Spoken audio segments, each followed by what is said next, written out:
اعوذ باللہ من الشیطان اللعین الرجیم بسم اللہ الرحمن الرحیم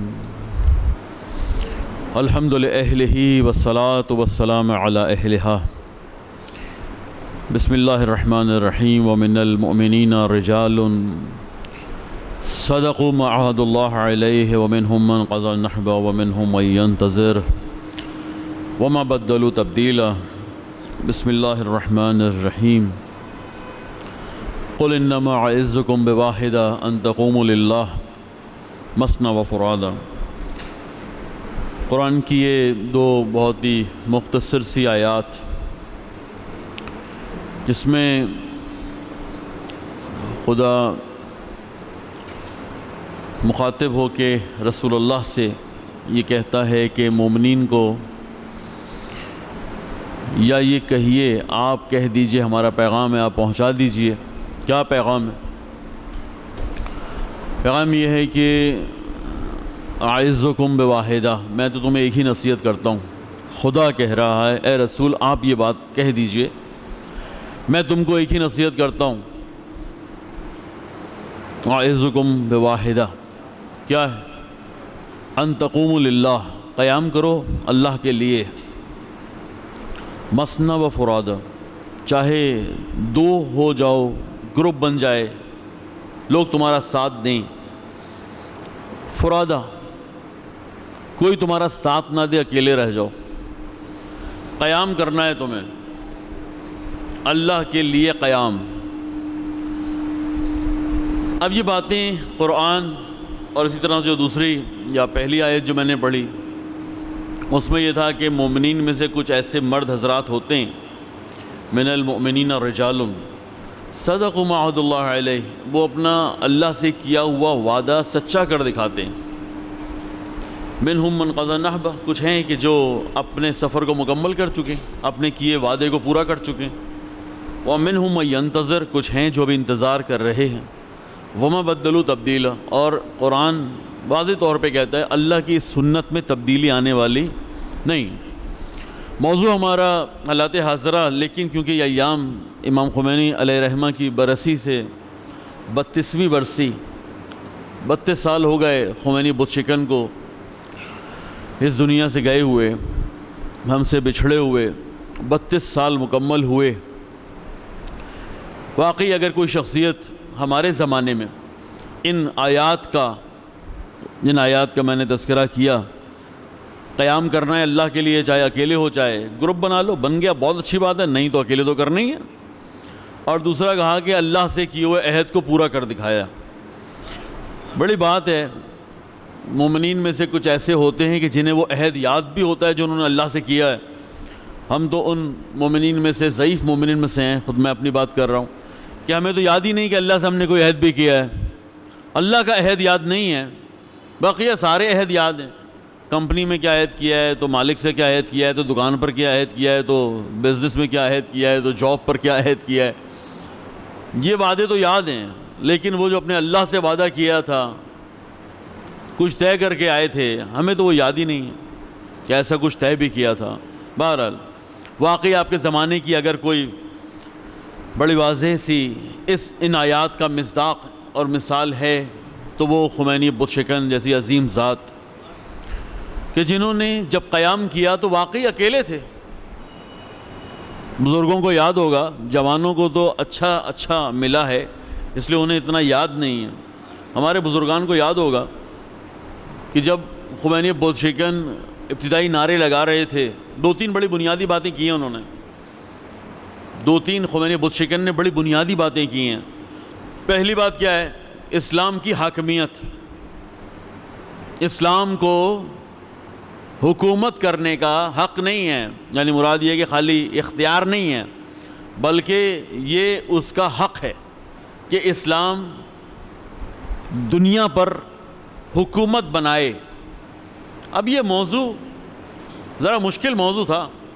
ہم نے اسلام کو خصوصاً رینیسانس کے بعد، خصوصاً 300 سال پہلے جو تبدیلی آئی ہے دنیا کے اندر، صنعتی انقلاب، فرانس کا انقلاب کبیر، پھر رشیا کا انقلاب کہ جس نے کہا یہ دین تو افیم ہے، دین تو نشہ ہے، کچھ نہیں کرنا ہے مسلمانوں نے، ہر چیز اللہ پہ چھوڑ رکھی ہے، سنبھالو اپنے ملک کو، اللہ دیکھے گا، ارے سنبھالو اپنی گلیوں کو، اللہ دیکھے گا، ارے بھائی اپنی مرضی سے اپنی حکومت کا انتخاب کر کے 6 انسانوں کو پوسٹوں پر اور سیٹوں پہ لاؤ، اللہ دیکھے گا۔ یعنی ہم تو وہ لوگ تھے کہ جو ہلتے ہی نہیں تھے، اور آہستہ آہستہ جو یہودیوں اور عیسائیوں نے اسلام کے لیے نظریہ پیش کیا تھا کہ یہ تو کچھ اخلاقی اصولوں کا نام ہے، اسلام کچھ اخلاقی اصولوں کا نام ہے، اور اللہ اور اس کے بندے کا ربط، بس یہ ہے اسلام۔ تصور حکومت، عدالت، بین الاقوامی روابط، ملک کی تعمیر و ترقی، لوگوں کی تربیت، کہاں تھا؟ تصور نہیں تھا کہ اسلام کی کوئی اس طرح کی تصویر بھی پیش کی جائے گی، بلکہ ہم اور عیسائیت اور یہودیت اور ادیان جتنے بھی تھے، آہستہ آہستہ آہستہ آہستہ اسلام کے کسی اجتماعی رول کے قائل نہیں تھے، اجتماعی کردار کے قائل نہیں تھے۔ اچھا کاش ایسا صرف معاشرے میں ہو رہا ہوتا، عوام اس نتیجے پہ پہنچی ہوتی، خالی یونیورسٹیز دانشگاہیں ہماری اس نتیجے پہ پہنچی ہوتی، تب بھی کوئی بات تھی، نہیں، بات اس سے آگے کی تھی، بات اس سے آگے کی تھی کہ یہ نظریہ آہستہ آہستہ ہمارے مرکز میں، حوزہ علمیہ میں بھی پہنچ گیا تھا، وہاں پر بھی اسلام کے اجتماعی کردار کو کتابوں میں لکھا تو گیا تھا، مجبوری تھی لکھنا، یعنی ہماری فقہ ان موضوعات پر بات کرتی ہے، کتابوں میں کرتی ہے، فقہ بات کرتی ہے ان موضوعات کے اوپر، لیکن کتابوں میں کرتی ہے۔ امر بالمعروف نہی عن المنکر یہ موضوع ہے، کتابوں میں ہے، کہ آپ کو روکنا بھی ہے، اگر غلط کام آپ کے علاقے میں ہو رہا ہے آپ کو روکنا ہے، یہ اخلاقی موعظے کے طور پہ کتاب میں تو ہے، لیکن عملاً اگر کوئی کام کرے کہ گھروں سے گانوں کی آوازیں آ رہی ہیں اور کوئی دروازہ کھٹکھٹائے کہے کہ یار یہ ٹھیک نہیں ہے، شیعہ کے گھر سے گانے کی آواز آئے، یہ ٹھیک نہیں ہے، کون جرأت کرتا ہے؟ لوگ جو بیچارہ جرأت کرے اس کے بھی مخالف ہو جاتے تھے کہ یار تمہیں کیا ضرورت پڑی ہے، جو کر رہا ہے کرنے دو۔ ارے لوگ بھائی باہر آ گئے، چلو اپنے گھر میں کرتے تھے، اب تو بہت ٹینٹ لگا رہے ہیں، ٹینٹ میں گانے بج رہے ہیں، شیعہ آبادی میں ٹینٹ میں گانے بج رہے ہیں۔ کہا تو کیا ہوا؟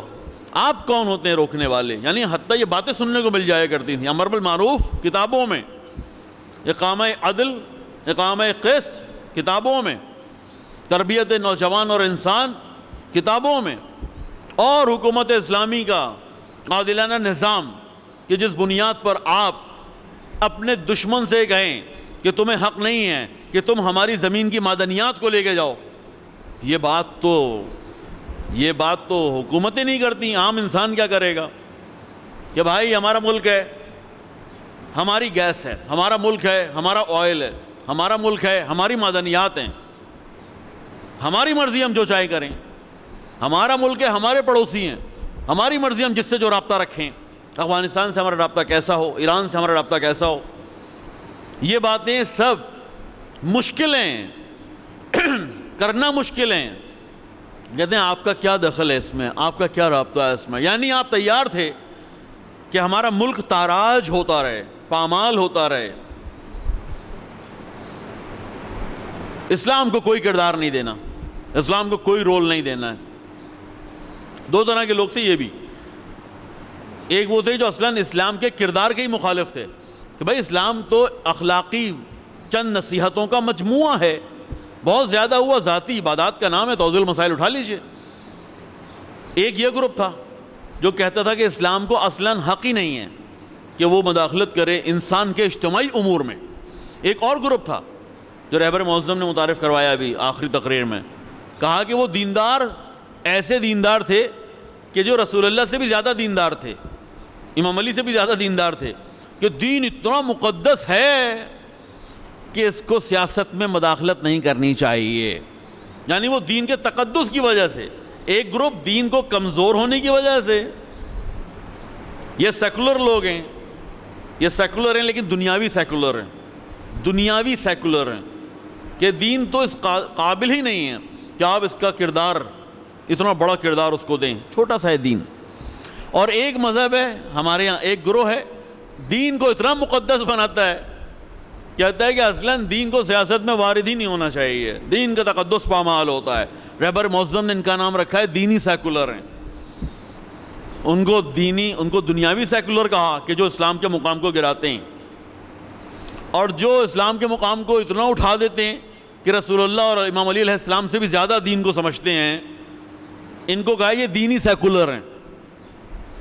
دین کو اس کا حق اگر آپ دیں جو قرآن نے دیا ہے، بسم اللہ، قرآن کی آیات اٹھائیے، قرآن اٹھائیے، ترجمہ پڑھنا شروع کیجئے، جو ہم نہیں پڑھتے. جب ہم نہیں پڑھتے تو ہمیں قرآن کی رائے کا علم نہیں ہے. ہمیں جب قرآن کی رائے کا علم نہیں ہے تو پھر ہم سب آراء اپنی اپنی پیش کرتے ہیں، اپنے اپنے نظریات پیش کرتے ہیں. ہمیں قرآن کی رائے کا علم نہیں ہے. جب یہ قرآن کا سمپل ترجمہ پڑھنے والے، میں ان کی تفسیر کی بات نہیں کر رہا، میں گہرائیوں میں جانے کی بات نہیں کر رہا، میں قرآن کا سادہ ترجمہ پڑھنے والوں سے کہتا ہوں کہ آیا انشاءاللہ آپ نے کہیں نہ کہیں تو پڑھا، کہیں نہ کہیں تو سنا. اگر ابھی ترتیب سے نہیں پڑھا ہے تو بھائی، دوستوں، طالب علم ساتھیوں، ہمارے بیٹوں، جوانوں، قرآن کو اللہ کی آخری کتاب ہے، ہماری آخری کتاب ہے، ہمارے نبی پر آئی ہے. دنیا جب تک رہے گی اس سے بہتر کتاب نہیں آ سکتی، آئے گی نہیں. کیا آئے گی نہیں؟ آ نہیں سکتی کیا مطلب؟ آنی ہی نہیں ہے. ہدایت کے لیے سب سے امپورٹنٹ کتاب ہے، اس سے بڑی کوئی کتاب ہدایت کی نہیں ہے. اور وہ کتاب ہے جس سے سب سے زیادہ کم پڑھا لکھا اور سمجھا جاتا ہے، یہ آپ کو معلوم ہے. یہ وہ کتاب ہے جسے سب سے کم پڑھا اور اس سے بھی کم سمجھا جاتا ہے. سمجھنے والی کتاب تو ہم کہتے ہی نہیں اس کو، ثواب کی کتاب ہے نا ہمارے یہاں. تو یہ قرآن ثواب کی کتاب ہے، ہدایت کی کتاب نہیں ہے. جبکہ یہ اتر رہی ہے ہدایت کے لیے. آپ کو معلوم ہے قرآن ایک ساتھ پورا نہیں اترا رسول اللہ کے اوپر، سوائے وہ جو شب قدر ہم کہتے ہیں، اور وہ بھی نزول جو ہے وہ قلب رسول اللہ پر ہے. معلوم ہے نا آپ کو؟ انزلہ، وہ انزلہ کا معنی کیا ہے؟ تنزیل، تدریجاً اترنے کو کہتے ہیں. جب جب ضرورت پڑتی رہی قرآن کی آیات آتی رہیں، اسے ہم کہتے ہیں تنزیل. لیکن ایک ساتھ جب قرآن نازل ہوا صرف شب قدر میں رسول اللہ کے قلب کے اوپر، اور وہ قلب کے اوپر آیا، وہ عوام پر نہیں آیا ہے، وہ رسول اللہ کے قلب پر آیا ہے، جو ہم رمضان میں کہتے ہیں انزل فیہ القرآن. وہ انزلہ ایک دفعہ میں خدا نے رسول اللہ کے قلب پر بھیجا ہے. لیکن ہمارے اور آپ کے لیے جہاں جہاں ضرورت پڑتی رہی آیات آتی رہیں. بڑی واضح سی بات ہے، جہاں جہاں ضرورت پڑتی رہی آیات آتی رہی ہیں. کہاں کہاں کی ضرورت پڑتی رہی؟ بھئی جہاں کوئی مسئلہ اٹکتا تھا، کوئی درپیش ایشو کوئی درپیش آتا تھا، کوئی بڑا واقعہ ہو رہا ہوتا تھا، حتیٰ کہ کوئی غلطیاں بھی کرتے تھے نا. آپ نے سنی ہوئی یہ بات کہ اگر کوئی غلطی صحابی کر دیا کرتے تھے تو وہ بھی ڈرتے تھے کہ آیا ہماری یہ بات کہیں رسول اللہ کو وحی کے ذریعے سے پہنچ نہ گئی ہو. اور وہ مسلسل گھبراتے رہتے تھے کہ ہمارا پتہ تو نہیں چل گیا جو ہم نے کل کیا تھا. اس کا مطلب کیا ہے؟ یعنی قرآن کی آیات رسول اللہ پر آ رہی ہیں جیسے جیسے تقاضا بنتا جا رہا ہے واقعات کا. تو یہ کتاب راشد ہے، یہ کتاب ہدایت ہے. ہم نے اس کتاب کو ہدایت کے لیے پڑھنا ہے. آپ پڑھیں انشاءاللہ، اس کے ترجمے کو دیکھیں تو آپ کو ہماری یہ بات جو رہبر معظم نے کہی اور ہم نے اس کی وضاحت کی ہے بڑی واضح ہو جائے گی کہ اسلام کا جو اجتماعی کردار ہے اس کا ایک پارٹ ہے حکومت. حکومت طاقت اور قدرت کو کہتے ہیں. اگر ہو تو عدالت کا قیام ہوتا ہے. سیدھی سی بات ہے. عدالت کب آپ قائم کر سکتے ہیں؟ عدالت آپ اکیلے تنہا بغیر اختیارات کے عدالت قائم کر سکتے ہیں؟ میں بار بار یہاں مثال دیتا ہوں کہ جعفر طیار کبھی کسی وقت بہت بری حالت میں ہوا کرتا تھا سڑکوں کے اعتبار سے اور پانی کے اعتبار سے. جو گٹر کا پانی بہا کرتا تھا یہاں پہ، خدا کا شکر ہے کافی کنٹرول ہو گیا ہے.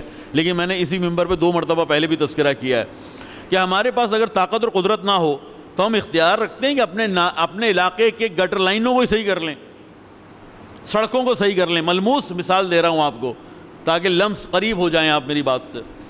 جب آپ کے پاس اتنے اختیارات بھی نہیں ہیں کہ آپ اپنے علاقے کے چھوٹے چھوٹے مسائل حل کر لیں، ہم کہہ رہے ہیں کہ امریکہ جیسے استعمار کو للکارنا ہے کہ بھائی ہماری زمین چھوڑو.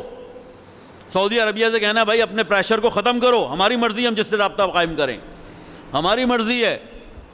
رشیا حکومت، رشیا نے حملہ کر دیا افغانستان پہ 1980 ہماری مرضی ہے کہ ہم جو ہے وہ اپنے لوگوں کو بھیجیں یا نہ بھیجیں، نہیں، اجباری ہے. ہماری فوج کو، ہماری حکومت کو، ہماری اس زمانے کی مذہبی سیاسی تنظیموں کو مجبور کیا جاتا ہے کہ بھائی جہاد کو مقدس جہاد بنا دو، افغانی جہاد بہت مقدس بنا دو، اور اس کے بعد اپنی فوجوں کو شام داخل کرو افغانستان میں، نوجوانوں کو داخل کرو، اور اس کے بعد رشیا سے لڑواؤ اور نظریات ان کے وہابی کر دو. اب یہاں تک تو ہم نے کر دیا سعودیہ کے کہنے پہ. اگلی بات ہمیں نہیں پتہ تھی کیا ہونے والی ہے، کہ جب یہ لوگ سارے واپس پلٹیں گے کیا ہوگا پھر. یہ تو کہیں گے ہم تو جنونی ہیں.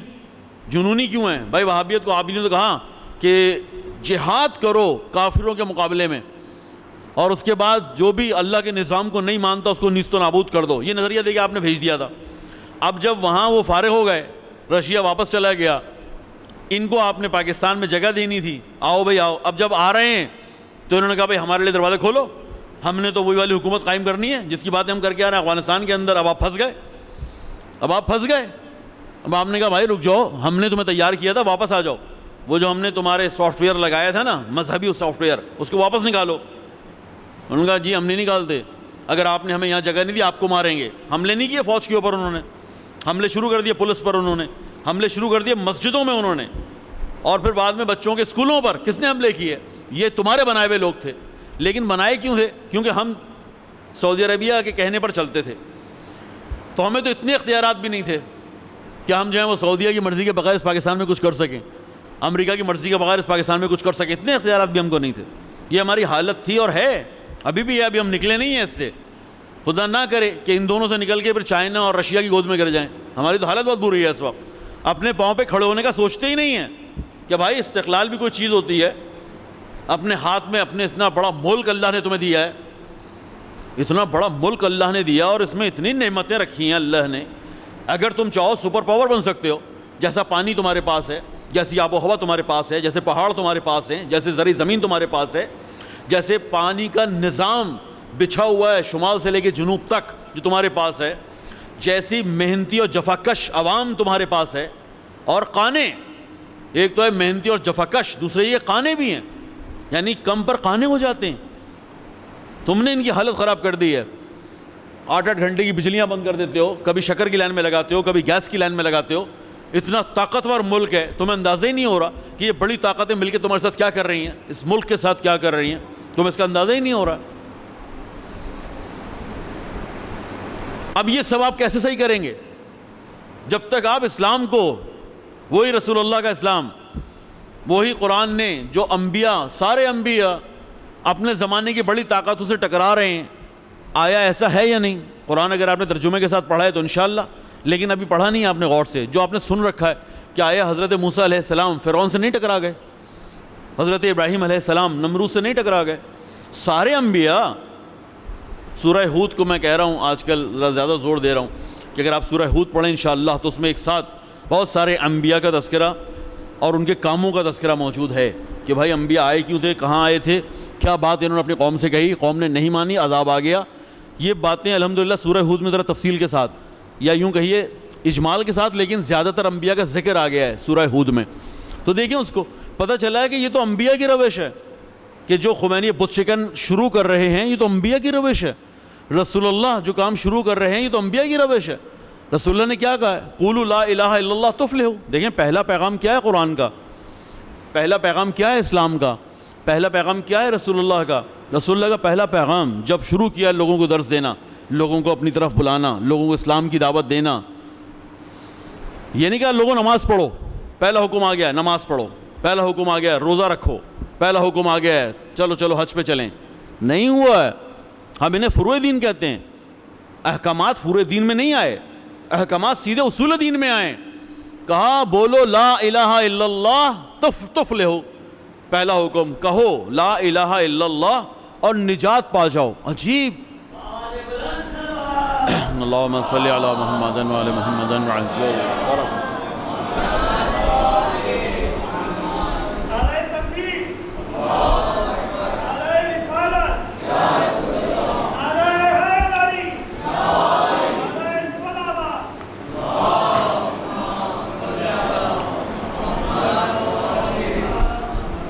فرما رہے ہیں رسول اللہ کہو لا الہ الا اللہ اور تفلحو، فلاح پا جاؤ، لا الہ الا اللہ کہو فلاح پا جاؤ۔ اور یہ کتنا امپورٹنٹ کلمہ ہے، کتنا امپورٹنٹ کلمہ ہے لا الہ الا اللہ، سوائے اللہ کے کوئی اور خدا نہیں، سوائے اللہ کے کوئی اور اللہ نہیں، یہی جملہ ہے نا خالی، لا الہ کوئی الہ نہیں سوائے اللہ کے، الا اللہ، ترجمہ یہ بنتا ہے۔ کتنا امپورٹنٹ ہے کہ آپ سے پورے دن کے اندر انشاءاللہ جو نمازی ہیں ان نمازیوں سے دن میں کتنی مرتبہ کہلوایا جاتا ہے، اندازہ ہے آپ کو؟ اذان میں ہے لا الہ الا اللہ، ہاں یا نا ہے؟ اقامت میں ہے لا الہ الا اللہ ہے؟ پھر نماز میں ہے لا الہ الا اللہ ہے نا؟ اتنی مرتبہ لا الہ الا اللہ۔ اب بھائی یہ اتنا امپورٹنٹ جملہ ہے، ہدف کیا ہے؟ ہدف یہ ہے کہ تمام خداؤں سے، گرا دیا کیا میں نے؟ گر گیا تھا، درود پڑھے محمد وآل محمد۔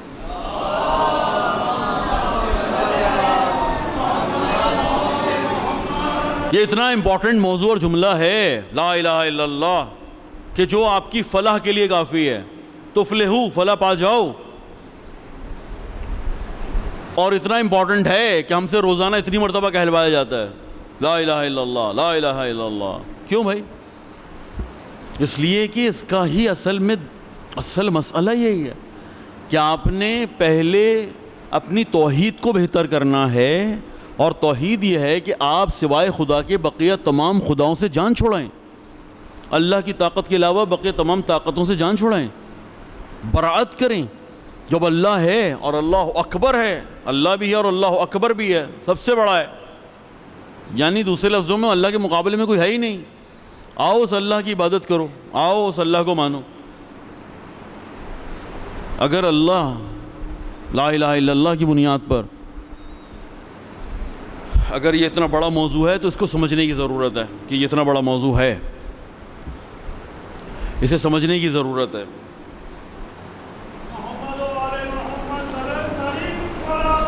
اللہم صلی علی محمد وعلی محمد وعجل فرجہم۔ اگر اس کی تشریح کریں، وضاحت کریں، تو یہ وہی کلمہ ہے کہ جس کے لیے سارے انبیاء اس دنیا میں آئیں۔ اس کی اہمیت پر اور بات کر رہا ہوں، بھائی کہ بات کافی ہو چکی ہے، لیکن پھر بات کر رہا ہوں کہ رسول اللہ کا پہلا پیغام ہے، اسلام ہم سے نماز میں اتنی مرتبہ تقاضا کرتا ہے۔ اب میں اس کی اور وضاحت کر رہا ہوں کہ یہ وہ حکم اور پیغام ہے لا الہ الا اللہ کہ جس کا سارے انبیاء نے اپنے زمانے میں آ کے انبیاء نے سب سے زیادہ اسی موضوع پہ کام کیا ہے۔ لوگوں سے کہا یا بت پرستی مت کرو، لوگوں سے کہا کہ اور جو فرعون اور نمرود تھے ان سے کہا کہ بھائی لوگوں کو اپنا عبد مت بناؤ، اپنا بندہ مت بناؤ۔ اللہ نے، امام حسین علیہ السلام فرماتے ہیں نا کہ تمہیں تو اللہ نے آزاد پیدا کیا ہے، تمہیں آزاد پیدا کیا ہے، کسی اور کی بندگی مت کرو۔ اللہ ہی کی بندگی میں آزادی ہے، اللہ ہی کی بندگی میں آزادی ہے، دوبارہ اللہ کی بندگی میں آزادی ہے۔ اور اگر آپ اللہ کے علاوہ کسی کو بھی یا اللہ کے ساتھ ساتھ کسی اور کو بھی اگر آپ اپنا الہ مانتے ہیں، اپنا رب مانتے ہیں، اپنا خدا مانتے ہیں، یا آپ اس کی عبادت میں کسی بھی طرح سے یا اس کی اطاعت میں ہیں کسی بھی طرح سے سوائے خدا کے، تو آپ ہی سمجھیے کہ آپ ابھی تک بت پرست ہیں، چاہے آپ کا بت مٹی کا بنا ہو، آپ ابھی تک بت پرست ہیں۔ خدا نہ خواستہ کہیں اپنی خواہشات کی پیروی کرتے ہوں۔ قرآن نے کہا ہے کہ بہت سے ایسے لوگ ہیں جنہوں نے اپنا الہ اپنی خواہشات کو بنایا ہوا ہے، الہُ ہوا، اپنی خواہشات کو اپنا اللہ بنایا ہوا ہے، قرآن کہہ رہا ہے۔ تو جنہوں نے اپنی خواہشات کو یا اللہ کے علاوہ کسی بھی چیز کو اپنا الہ بنایا ہوا ہے، انبیاء کا اور کیا تھا پیغام کہ بھائی یہ بتوں کو چھوڑو، ان ظاہری طور پہ اللہ جو اپنے آپ کو کہلواتے ہیں ان سے جان چھوڑاؤ، اور اس کے بعد اللہ کی عبادت میں آ جاؤ۔ یہ انبیاء کا پیغام تھا، اور ابھی اس سے آگے بڑھے ہی نہیں تھے کہ انبیاء کا قتل عام شروع ہو گیا تھا۔ ابھی ہماری پیغام، ہماری دعوت ابھی توحید سے آگے بڑھی بھی نہیں تھی انبیاء کے زمانے میں کہ پیغام قتل عام شروع ہو گیا، انبیاء کا قتل عام شروع ہو گیا۔ قرآن کہتا ہے ناحق انبیاء کو قتل کرتے رہے ہو، بنی اسرائیل کی طرف نسبت دے کے۔ پڑھیں ترجمہ انشاءاللہ قرآن کا کہ تم ناحق انبیاء کو قتل کرتے رہے ہو۔ کیوں؟ کیونکہ یہ بیچارے یہی کہہ رہے تھے لا الہ الا اللہ کہو، ابھی یہی کہہ رہے تھے، ابھی محمد الرسول اللہ اور علی ولی اللہ اور اس کے بعد والی باتیں تو آئی نہیں تھیں، ابھی تم نے یہیں پر جھگڑا شروع کر دیا تھا اور اپنے ہاتھوں سے اپنے انبیاء کو قتل کیا۔ اور اس کے بعد رسول اللہ جیسے ہی آتے ہیں الحمدللہ خدا کا شکر ہے طاقت کے ساتھ آتے ہیں اور اس کے بعد حکومت بنا لیتے ہیں مدینے میں. آپ کو معلوم ہے 10 سال کی حکومت مدینے میں قائم ہو گئی ہے. 10 سال، 13 سال تو مکے کے تھے، 10 سال یہاں کے، حکومت قائم ہو گئی ہے. لیکن وہ لوگ کہ جو راضی نہیں تھے اللہ کو اپنا اللہ خدا مانے، انہوں نے آپ پر جنگ مسلط کر دی. آپ کو یقین آئے گا کہ 10 سال میں رسول اللہ نے 80 جنگیں لڑی ہیں. 80 جنگیں رسول اللہ نے لڑی ہیں صرف 10 سال میں. اس کا مطلب ہے گھر میں تو بیٹھے ہی نہیں آپ. 80 جنگیں لڑنے والا گھر میں کہاں بیٹھ سکتا ہے؟ اور اکثر میں مولا کائنات ساتھ ہیں. پتہ ہے آپ کو ایک آدھ دفعہ رسول اللہ لے کے نہیں گئے، امام علی علیہ السلام بہت پریشان ہوئے کہ آپ اس جنگ میں مجھے لے کے نہیں جا رہے. تو پھر یہاں پر وہ بات کہی تھی نا کہ نہیں تمہیں مدینے میری جگہ پر رکنا ہے. کیا راضی نہیں ہو کہ تمہیں مجھ سے وہی نسبت ہے کہ جو حضرت ہارون کو حضرت موسیٰ سے تھی؟ یہ روایت یہاں پر آئی ہے کہ میں تمہیں اپنا خلیفہ بنا کے جا رہا ہوں، اپنے بعد اپنا نمائندہ چھوڑ کے جا رہا ہوں. جیسے تورات لینے کے لیے حضرت موسیٰ علیہ السلام کوہ طور پہ گئے تھے اور ہارون کو چھوڑ کے گئے تھے، میں بھی ایسے ہی کر کے جا رہا ہوں تمہیں. یعنی یہ شخصیات اوائل اسلام میں 80 جنگیں لڑتی ہیں. اوائل اسلام 10 سال کے اندر 80 جنگیں کن سے لڑ رہی ہیں؟ زیادہ تر منافق سے جنگ ابھی شروع نہیں ہوئی. منافق تو مولا کائنات کے زمانے میں شروع ہوتی ہے نا، جس کو آپ نے نہروان، جس کو آپ نے جمل اور جس کو آپ نے صفین کہا ہے. یہ منافق سے جنگ ہو رہی ہے، یہ ابھی نہیں شروع ہوئی ہے. ابھی تو ہماری کافروں اور مشرکوں سے جنگ ہے. کافروں اور مشرکوں سے 80 جنگیں رسول اللہ لڑ رہے ہیں. کیوں؟ کیونکہ وہی پیغام لا الہ الا اللہ. یہ پیغام لا الہ الا اللہ ہے کیا جس پہ آپ سب لڑ پڑتے ہیں، جس کی وجہ سے آپ جھگڑتے ہیں؟ رسول اللہ لا الہ الا اللہ کے ذریعے سے آپ سے کچھ چھین رہے ہیں. آپ کا پیسہ رسول اللہ لے جا رہے ہیں، آپ کی زمین پر قبضہ کر رہے ہیں. کیا آپ کی عزت و ناموس پہ ہاتھ ڈال رہے ہیں؟ کیا ہو رہا ہے؟ رسول اللہ کیا چاہ رہے ہیں آپ سے کہ آپ اتنا مخالفت کر رہے ہیں، آپ اتنی جنگ کر رہے ہیں ان سے؟ رسول اللہ صلی اللہ علیہ وسلم کیا کہہ رہے ہیں؟ رسول کہہ رہے ہیں یہ جو سسٹم بنا ہوا ہے نا کہ لوگوں کو انسان کو اپنا بندہ بنا لیتا ہے، انسان کو اپنا بندہ بنا لیتا ہے. ایک انسان کہیں دولت کا بندہ ہو جاتا ہے. 2 انسان کہیں شہرت کا بندہ ہو جاتا ہے. 3 اپنی خواہشات کا بندہ ہو جاتا ہے. 4 چھوٹے چھوٹے مسائل اور مشکلات اللہ کو بھول جاتا ہے. چھوٹی مشکلات آتی ہیں اللہ کو بھول جاتا ہے. شادی ہو رہی ہے، اچھی خاصی باحجاب بچیاں خواتین، شادی کا سیزن ہے، شادی کا زمانہ ہے، حجاب ختم، حجاب ہی ختم ہو گیا. ارے وہ حجاب کہاں گیا؟ آپ پردہ کرتی تھیں. کہا شادی ہو رہی ہے نا، شادی کے اندر حجاب نہیں ہوتا کیا؟ نہیں. یعنی چھوٹے چھوٹے موضوعات کے اوپر انسان چھوٹے چھوٹے موضوعات کے اوپر، بڑے پہ تو بنتا ہی ہے، چھوٹے چھوٹے موضوعات پر اللہ کو بھول جاتا ہے اور پتہ نہیں کس چیز کو اپنا الہ بنا لیتا ہے، کس چیز کو اپنا خدا بنا لیتا ہے. یہ شہرت اس میں شامل ہے، یہ دولت اس میں شامل ہے، یہ خواہشات اس میں شامل ہیں. مفادات کا انسان اپنے مفادات کو اپنا خدا بنا لیتا ہے. اس لیے لا الہ الا اللہ اتنا امپورٹنٹ ہے. جیسے رسول اللہ نے فرمایا دنیا سمجھ گئی وہ لوگ کہ جو انسانوں کو اپنا عبد بناتے تھے، اپنا بندہ بناتے تھے، جس میں امریکہ شامل ہے، اسرائیل شامل ہے آج کا، نمرود شامل ہے، فرعون شامل ہے اس وقت کا. اب ان کو سمجھ میں آیا کہ یار یہ خمینی وہی بات کر رہا ہے جو رسول اللہ نے کہی تھی، یہ خمینی وہی بات کر رہا ہے جو مولا کائنات نے کہی تھی، یہ تو وہی بات کر رہا ہے جو انبیاء نے کہی تھی. یہ کہہ رہا ہے کہ بھائی پہلے مرحلے میں ایران آزاد ہوگا، کیونکہ یہ شیعہ اس مملکت ہے، شیعہ حکومت ہے، شیعہ عوام ہے، شیعہ سرزمین ہے. ہم رسول اللہ کے نظام کو پہلے مرحلے میں یہاں قائم کریں گے اور ہم کہیں گے لا الہ الا اللہ. اب جب خمینی نے کہا لا الہ الا اللہ تو آپ کے زمانے میں پتہ اس کا مطلب کیا تھا؟ اس کا مطلب یہ تھا کہ امریکہ لا، اسرائیل لا، سعودی عربیہ لا، اپنی خواہشات لا، اپنے مفادات لا، ہر ایک کے خلاف لا شروع ہو گیا نا. جنگ تو ہونی تھی، وہاں رسول اللہ پر 80 جنگیں مسلط کی گئی تھیں، یہاں پر ایک ہی دفعہ میں 8 سال تک ایک جنگ مسلط ہو گئی. 8 سال. یہ الگ بات ہے کہ دنیا پوری آ گئی صدام کے پیچھے، خمینی اکیلے تھے، ایران اکیلا تھا، ملک کے اعتبار سے کوئی سپورٹ نہیں تھی. ہم کہیں پاکستان سپورٹ کر رہا تھا، ہم کہیں ایران کیا فرض کریں لبنان اور شام اور ملک سپورٹ کر رہے تھے. نہیں، عوام تھی الحمدللہ. پاکستان کی عوام بھی گئی ہے، لبنان کی عوام بھی آئی ہے، عراق کی عوام بھی آئی ہے، شیعہ آئے ہیں ہر جگہ سے. لیکن ہم یہ کہیں کہ نہیں، دنیا والے جیسے صدام کے پیچھے تھے ایسے مسلمان بہت سارے ملک ایران کے پیچھے تھے. ایسا نہیں تھا، اکیلا لڑ رہا تھا. 8 سال جنگ، 2.25 لاکھ شہید. 8 سال میں 3.25 لاکھ لوگ شہید ہوئے ہیں، 10 لاکھ کے قریب زخمی.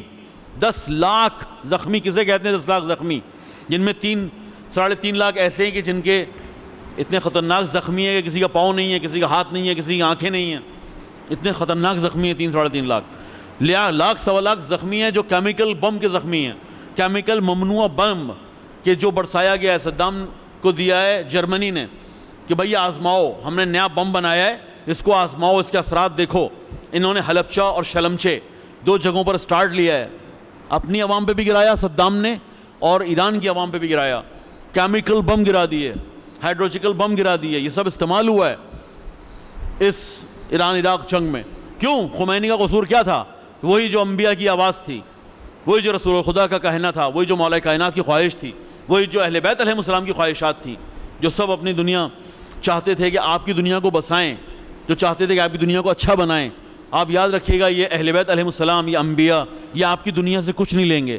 یہ دنیا سے لینے نہیں آئے، یہ آپ کو دینے ہی آئے. انہوں نے ہمیشہ آپ کو دیا ہے، آپ سے کبھی کچھ لیا نہیں ہے. اور جب یہ بھی کہتے ہیں نا کہ اللہ کے علاوہ کسی کی پرستش نہ کرو، تو اس میں بھی آپ ہی کا فائدہ ہوتا ہے، ان کا کوئی فائدہ نہیں ہوتا ہے کہ آپ آزاد مرد کی طرح سے رہیں گے.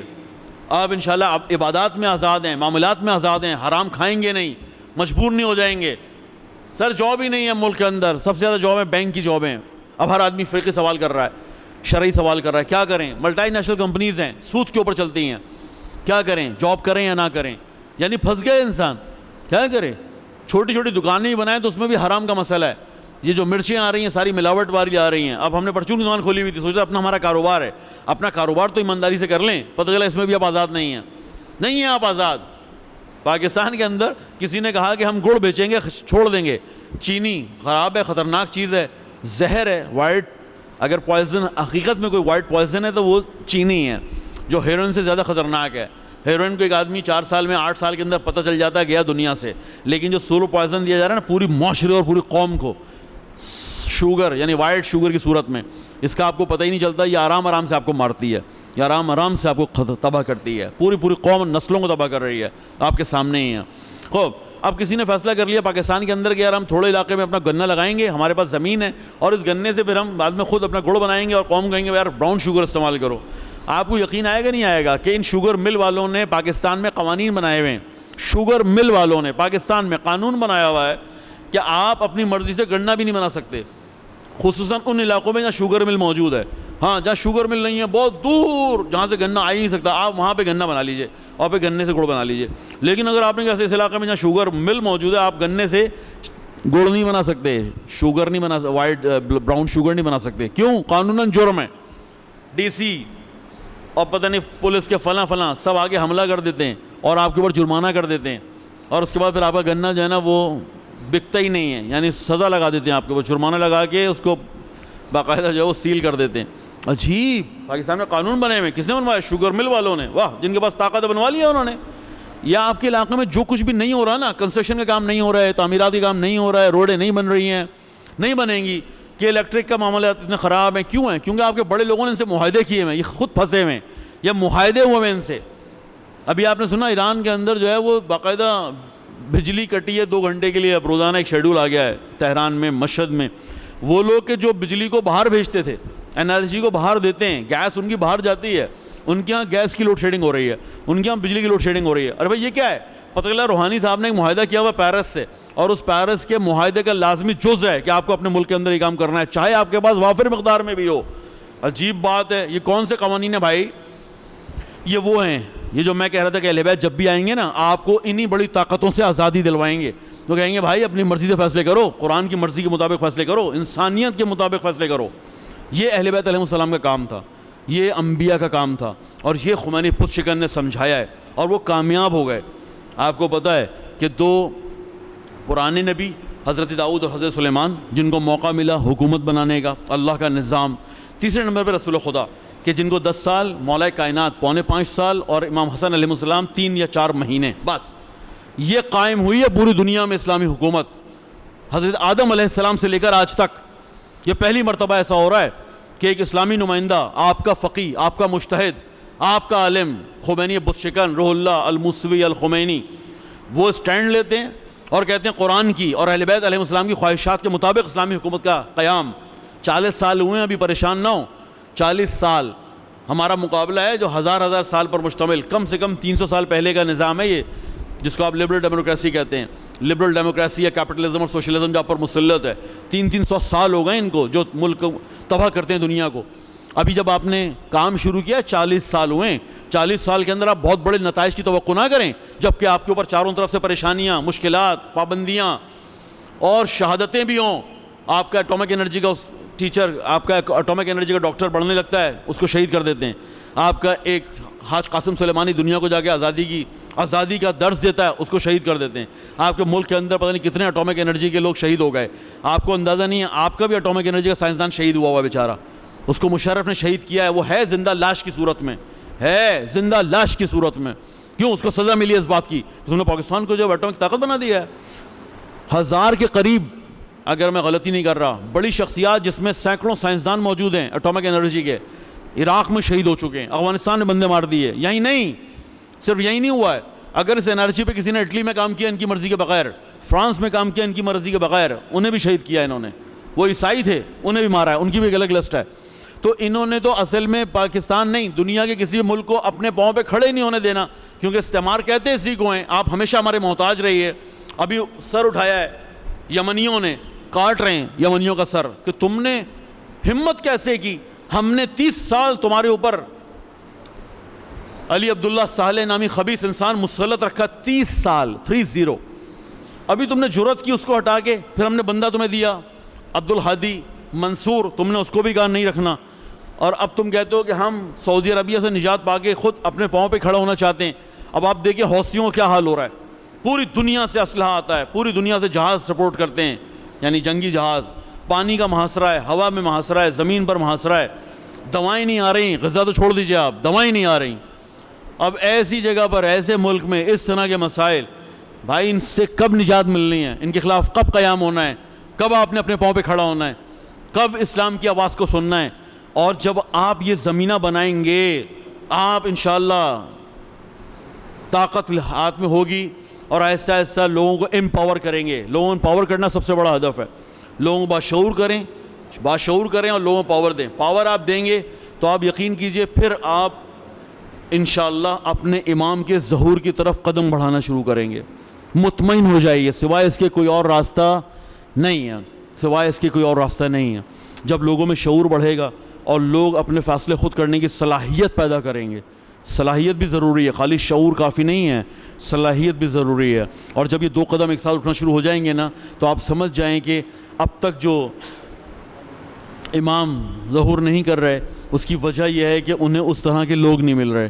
اور یہ اس طرح کے لوگ ملنا جو ہے نا بھائی, اس کی پریکٹس ہے جو شروع ہو گئی ہے انشاءاللہ انقلاب ایران کی صورت میں, کہ جس نے آہستہ آہستہ لبنانیوں کو, آہستہ آہستہ یمنیوں کو, آہستہ آہستہ شامیوں کو, پھر فلسطینیوں کو, پھر افغانیوں کو, بحرینیوں کو. یہ تو آپ کو واضح ہے نا, جو آپ کو نہیں معلوم اس میں حجازی شامل ہیں, اس میں الحمدللہ یمن, خود آپ نے دیکھا افریقہ میں نائجیریا کے لوگ شامل ہیں, آپ نے دیکھا کہ پاکستان کے اندر لوگ شامل ہیں. آہستہ آہستہ آپ دیکھیں گے انشاءاللہ کہ پوری دنیا, پوری اسلامی دنیا کے اندر لوگ اپنے پاؤں پہ کھڑے ہو کے اپنی طاقتوں سے, اپنی حکمرانوں سے پوچھ رہے ہیں کہ بھائی ہمارے ملک کی معدنیات, ہمارے ملک کی طاقت, ہمارے ملک کی انرجی یہ کہیں اور کیوں جاتی ہے, ہم غریب کیوں رہ جاتے ہیں.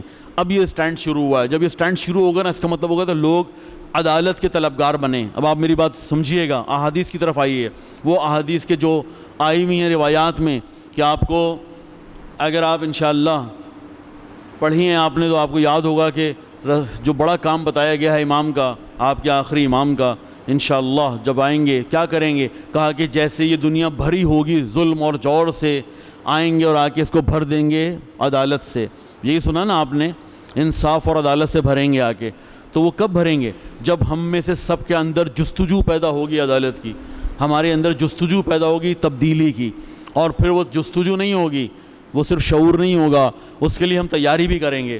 تیاری کرنے کا میدان خمینی پس شکن نے فراہم کیا ہے. لبنانی قوم کو دیکھ لیجئے, یمنی قوم کو دیکھ لیجئے, افغانی قوم کو دیکھ لیجئے, شام کے لوگوں کو دیکھ لیجئے, اور الحمدللہ آخری فتوحات فلسطین کو دیکھ لیجئے آپ, کہ جو بڑی طاقتیں سوچ رہی تھیں کہ جرأت ہے ہمارے مقابلے میں کوئی دنیا کی کوئی بھی تنظیم آئے, کوئی بھی ملک آئے, وہاں پر ایک چھوٹی سی اسلامی تحریک، ملک نہیں، چھوٹی سی اسلامی تحریک حماس، اس نے قیام کیا ہے دنیا کی سب سے بڑی طاقت کے خلاف، یعنی اسرائیل، جس کے پیچھے پوری دنیا شامل تھی۔ یہ کس نے کیا ہے؟ یہ ایران کا کیا ہوا کام ہے، یہ آپ شیعوں کا کیا ہوا کام ہے۔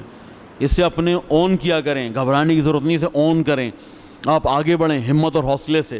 اگر آپ انشاءاللہ سمجھیں گے، شعور آ جائے گا، آپ طاقت کی طرف جائیں گے، طاقت کی طرف جائیں گے، لا محالہ مخالفت بھی ہونی ہے، لیکن اسے آپ جان و دل سے خرید لیجئے، کوئی مسئلہ نہیں ہے۔ یہ تو ہمیں کرنا ہی ہے، ہمیں انشاءاللہ آگے بڑھنے کے لیے ان تمام مراحل سے گزرنا ضروری ہے۔ بہت شکریہ، آپ لوگوں نے بڑی تحمل سے ہماری باتیں سنی۔ دعا آخر میں یہی ہے، خدا انشاءاللہ ہمیں اس قابل کرے، جو باتیں ہم نے کی ہیں، خدا انشاءاللہ ہمیں، آپ کو تو یقیناً، لیکن مجھے بھی اس سے پہلے اس پر عمل کرنے کی توفیق عطا فرمائے، اور اس کے بعد ہم اس قابل ہو جائیں، ہماری گناہگار آنکھیں اس قابل ہو جائیں کہ ہم اپنے امام کا انشاءاللہ دیدار کر سکیں، اپنے امام کی زیارت کر سکیں، اور خدا ہمیں توفیق دے کہ ہم نہ صرف زیارت کر سکیں بلکہ اپنے امام کا، ان کے بہت بڑے مشن میں ان کا ساتھ بھی دے سکیں، نہ صرف امام کا ساتھ دے سکیں بلکہ خدا ہمیں توفیق دے کہ انشاءاللہ ہم ان کے سامنے اپنی جان کا نذرانہ بھی پیش کر سکیں۔ بہت شکریہ، درود پڑھ لیں محمد و آل محمد۔